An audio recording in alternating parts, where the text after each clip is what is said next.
Today, I have the pleasure to share a few of our experiences and stories with ISS. My name is Vikram Bhatnagar. I'm the CEO of Akenza.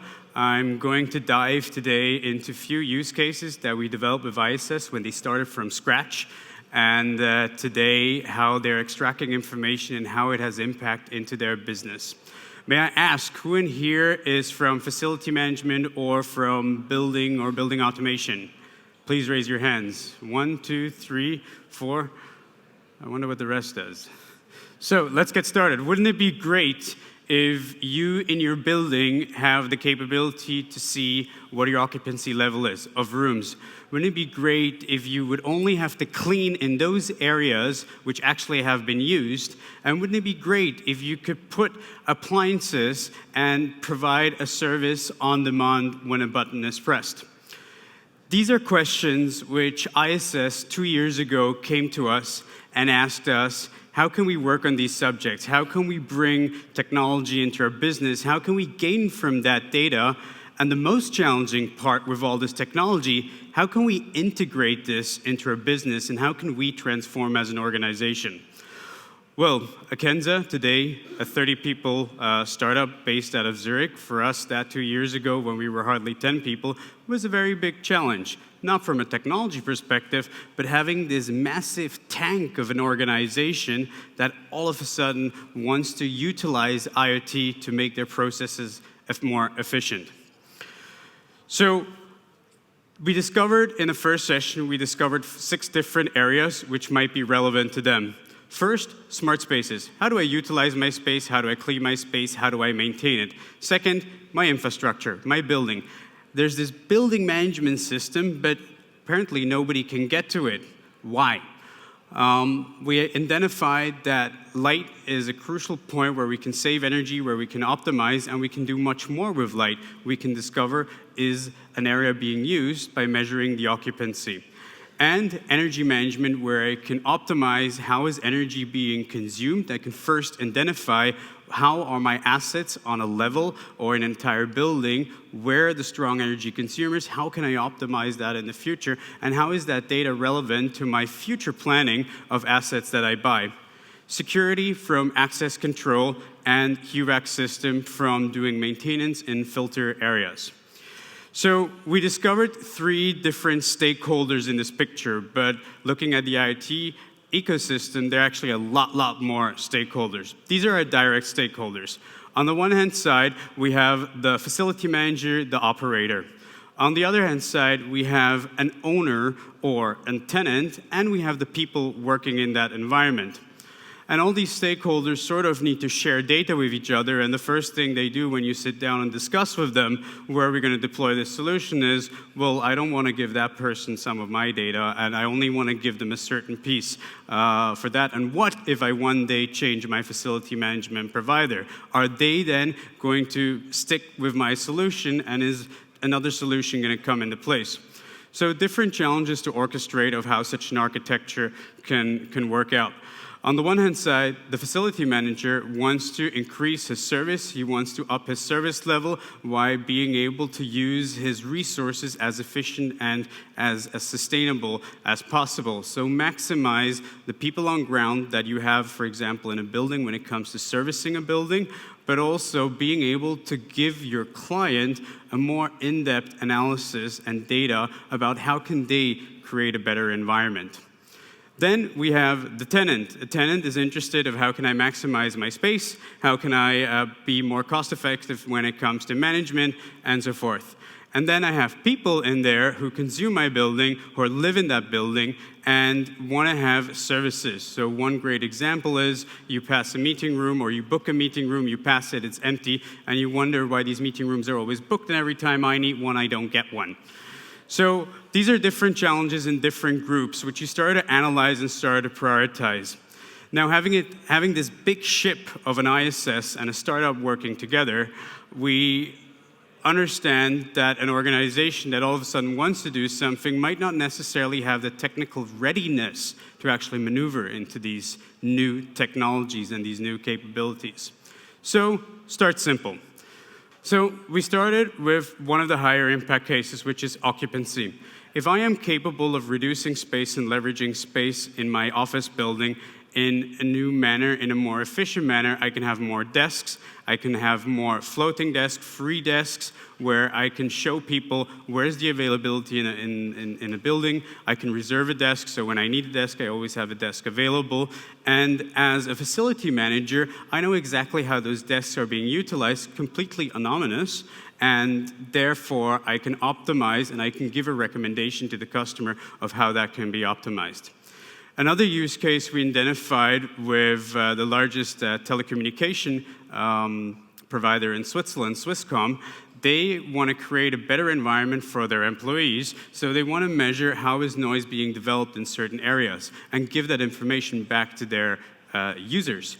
They want to identify what temperature is, CO2 levels, air quality, and so forth. So therefore, we identified that we can create a more pleasant environment by putting sensors into place and getting that data. Now, we discovered that there's already a building management system in the building. For certain areas, why can we not just access that data and bring that together? So there was sort of a hybrid solution of placing sensors there where it's required and getting existing data, merging that together, and getting insights and intelligence from that. Interesting fact, we did this at the same time when we started this project. We executed the same thing for the city of Zurich, where we discovered that over 70% of classrooms have 1,500 to 4,000 ppm over 3 to 4 hours. So very bad air, bad environment to concentrate and to work in. And the same thing for offices. Now, in the event of security, we want to be sure, we want to know exactly how many people are in the building, where are these people, and maybe in event of fire, where do we have to go and look for certain people. So we're doing people counting with cameras where we can count on the edge how many people are walking in, where are these people moving through the zones, how do we optimize our building, and in the event of a threat, for example, a fire, we know in what area certain people are maneuvering. A very broad case, feedback buttons, which you will also see on the bathrooms. It's a very standard use case, but it's a very good way also for organizations to start learning how these new technologies function. And another case, service on demand, where I place a button into meeting rooms, where I place a button onto printers. If there's an incident, you can press a button, and that then creates an action into a service management in the service desk application, or it creates a text message, and so on. And the last case that we identify with smart parking, how can ISS provide a service to their customer for smart parking where reception knows what parking space is available? So what we did for ISS is we came with a technical approach and we provided them with the Akenza core, an IoT system that allows you to integrate any type of sensor. Starting very small, because for us this was a good test to identify with the customer at what level of knowledge is he with this new technology. And in Switzerland, there's a team of 3 people dealing with these new technologies. So in our first 3-4 months, we were busy training them, teaching them what the limitations of these technologies are, what the challenges are, and not necessarily on a technical manner, but on a lifecycle manner, for a lifecycle management when it comes to how do I maintain the devices, how do I need to service them, how do I integrate this into my process, how do I order. So for us as a technology company, all of a sudden a whole lot of new problems came to the table of how we want to serve that. So we put the Akenza core into place because it allowed them to test all these different new applications and all these different devices and take a lead-in approach. So place one use case, place it within an area, place it with a customer, identify what the behavior is, and based on that data, then start iterating the application. And what the Akenza core does is essentially it's a technology platform which has an agnostic connectivity layer on top. It allows you to connect Sigfox, LoRaWAN, your SIM cards, proprietary networks, so you have an entire layer to bring in any type of product that you like. Why is that important? Because sometimes I see products running on some technology, sometimes I see a product running on other technologies, but for me as a facility manager, that doesn't necessarily matter. What matters for me is a strong, high-quality product where I have a very good life cycle management that I can provide with that. We take care, so the Akenza core takes care of the entire data processing, which means gathering all that data or sending data back to devices. And we have a rule engine on top that allows you to do event-driven actions. So for example, if 20 people have been on this bathroom, I can alert the person who is in charge of cleaning that a cleaning cycle is required. And I have a button in the washroom where I can press the button when the cleaning cycle has happened. And then we take care of the entire device management. With that agnostic approach, we've integrated with all these different network providers that just allows you to plug and play any type of device through any type of network. We store that data and then use that data again to start building our intelligence on top, which we call BI modules in here, which are business intelligence modules. So that in a technical nutshell, what we do, we combine 4 different elements. Our system runs on any type of cloud. It runs on a Kubernetes cluster. So from there, you can spin it up on any cloud environment as you please. We have the connectivity manager, as briefly mentioned, LoRaWAN, Sigfox, SIM card management when it comes to Ericsson DCP, Huawei, or Cisco Jasper. We support narrowband IoT. So the main IoT technologies that you use today, and you get this in one lean suite. So you can actually start focusing on evaluating products and start gaining data. And you can set this up within a few minutes. So that gives us the capability of an agnostic approach to start bringing all these different individual data sources into one place and then start combining these data. So it doesn't necessarily need to be a sensor. It can also be a building management system. And that gives you one single unified management layer. And this is something which we are discovering with many of our clients, that they're seeing different products out there and they want to avoid of setting up 10, 20 different silos. For example, the city of Zurich is one of our customers. Their biggest challenge is that they see amazing products and amazing solutions out there, for example, for tracking. But what they want to avoid is that they deploy an application, they deploy sensors, and this whole application is in one ecosystem or is in one silo and can from there on not be managed centrally. So that's where they put the Akenza core into place so they can manage all these different devices, stream that data together, and then transport it onto different divisions within a city. This exact same challenge has ISS, because sometimes in their scenario, the customer has devices, they have devices, then they're working with the telecommunication provider, they have certain products. So how do you get into control of all these different devices? And this is the approach we've taken with the Akenza core.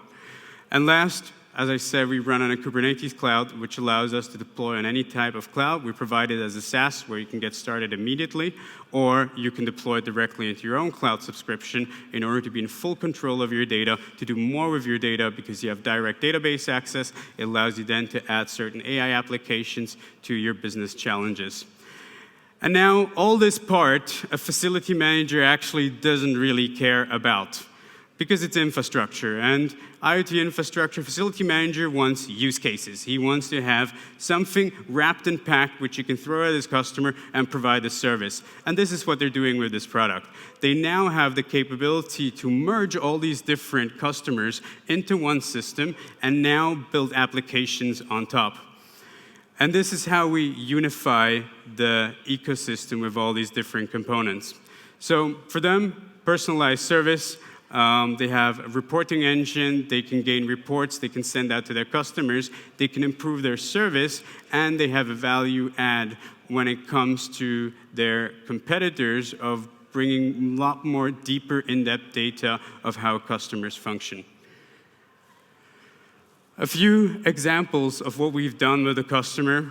We've created these BI modules which allow you to do all these different visualizations, map-based. We can create 3D buildings with an AI engine where we can take 2D floor plans, scan them in, and then with the AI engine, there are 3D models being created. We can go ahead and place the sensors, which helps to identify and also to do indoor navigation for people.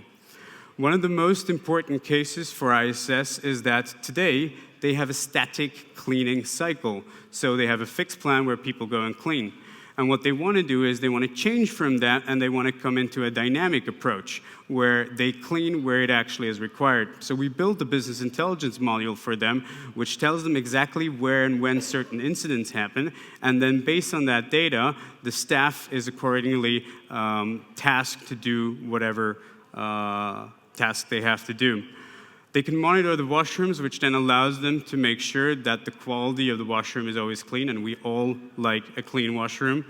They use room and desk occupancy monitoring, where they can analyze to the desk, the floor levels, they can compare different buildings of how they're being utilized, and it gives them suggestions of how they can optimize that space. Parking, I briefly mentioned, smart parking solution in order to monitor how a parking space is being utilized. Indoor climate, CO2, VOC. We've done some very good, we produced some very good results with the Decent Lab sensor out there, which shows us very accurate data to then act upon that. Service on demand, certain service requests that are being processed. With Swisscom, we deploy them in different areas, in different scenarios. One was in meeting rooms, the other one was for printers and waste. And what we discovered is that in the olden days, we had 10 to 15 minutes until one of the case was processed. So basically, an incident happened, somebody picked up the phone, then it went to the facility manager, then it went into the service desk, then from service desk, somebody had to call and make a deployment and so on. So there's quite a long cycle. Now, this we've shortened down to about 5 to 10 seconds from 5 to 10 minutes, because now they just press a button, it instantly goes to the system, we know which person is working where, and then we can deploy the task, what that person has to do. So in a nutshell, that is saving about 400 minutes. Just with a button. So the value for the customer is they can now have immediate requests. They don't need an app to do that. They have an easy way to deploy these applications with customers, and their customers are not familiar with these technologies, so they need an approach where they can easily show the customer and bring them on to these new technologies. And most challenging is, how do I then integrate it into my business process? So they've gained a lot of value out of the system. I think one of the biggest challenges that they're having today is the cost of sensors and the life cycle management, because every time a human being has to go out there and fix a battery, then that becomes really expensive. So these are the sort of the bigger problems now of, I have all this technology in place, I have this information, but with such a large organization, how do I bring this data in, and how do I teach my people to be able to use that data in an effective way? So lessons learned, clear identification of the use case, choosing the right network, choosing the right infrastructure, being able to aggregate those insights in an easy manner, which I don't need a very high complex knowledge in order to get my first results, and to basically transfer that into my processes and integrate that into my business. We have a booth on the side. I'm very happy. If you guys have any questions, please come by. Happy to show you a few live demos. Thank you.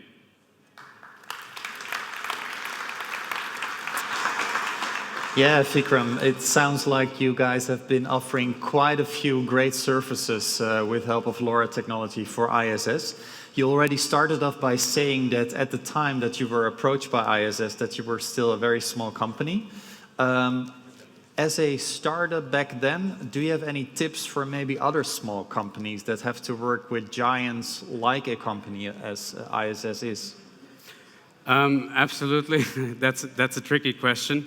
It all depends on who are your influencer in the organization, and who are the people who can really drive transformation in an organization. And sometimes we discover people who are in positions that would have the power, but are not really willing to risk that innovation part. Yeah. So identifying the right stakeholders in the organization is absolutely key to maneuver with large organizations. Okay, and why is that a tricky question? Because the question is not tricky, but identifying the right people is very tricky. Yeah. And making sure you can start forming teams within organizations where not individuals are driving, where entire teams can drive, not only from a technology perspective, a lot more from identifying what their problems are. Yeah. that sounds like a project on itself already, maybe. But you've learned well, and very nice. Thank you so much once again, Vikram Bhatnagar.